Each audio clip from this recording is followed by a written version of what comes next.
రామచంద్రన్న అధ్యక్ష పదవి నుంచి ఎల్డర్ కమిటీ నుంచి చెప్పిన సలహాలు సూచనలు నేను పాటించి ఆయన అధ్యక్ష పదవి నుంచి తప్పుకొని సురేంద్రన్న గెలుపుకు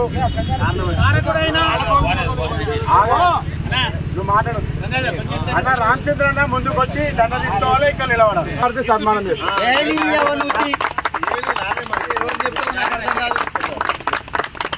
రామచంద్రన్న జనరల్ సెక్రటరీ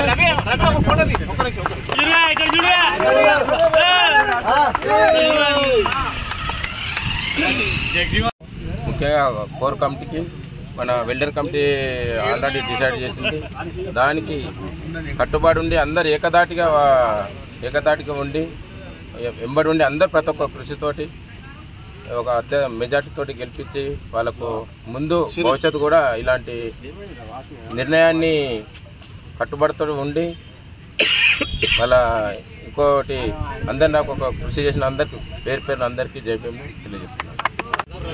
ఈరోజు జరిగినటువంటి బిహెచ్ఎల్ ఎస్సీ అసోసియేషన్ ఎన్నికల్లో ఈరోజు నేను విజయం సాధించిన దాన్ని బట్టి చూస్తే నా వెనకాల ఉన్నటువంటి అతి ముఖ్యమైన బిహెచ్ఎల్లో కోర్ కమిటీ అంటే పెద్దల కమిటీగా వాళ్ళు తీసుకొని వాళ్ళు ఏకగ్రీవంగా ఒక కమిటీ నిర్ణయం చేశారు. మొదటిసారి ఒక ఎస్సీలలో ఐకమత్యం చాటేందుకు రెండు అది మొత్తం టోటల్గా బాడీని డిక్లేర్ చేయడము వారికి నేను 2 కమిటీలకు పెద్దల కమిటీకి నేను ప్రత్యేక ధన్యవాదాలు తెలుపుతున్నాను.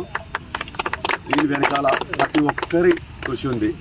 ఇది మా విజయం కాదు, వెనకాల కష్టపడి కృషి చేసిన ప్రతి ఒక్కరిది ఈ విజయాన్ని వాళ్ళకు అంకితం చేస్తూ వీరు మాపై నమ్మకంతో ఓట్లు వేసి అత్యధిక మెజార్టీతో గెలిపించినందుకు బిహెచ్ఎల్ ఎస్సీ అసోసియేషన్ ఒక ఐక్యమత్యంతో యునైటెడ్గా నడిపిస్తూ వీరి యొక్క ఎలాంటి సమస్యలైనా మేనేజ్మెంట్తో మాట్లాడుతూ ఈ యొక్క అసోసియేషన్ అభివృద్ధికి తోడ్పాటు అందిస్తాము.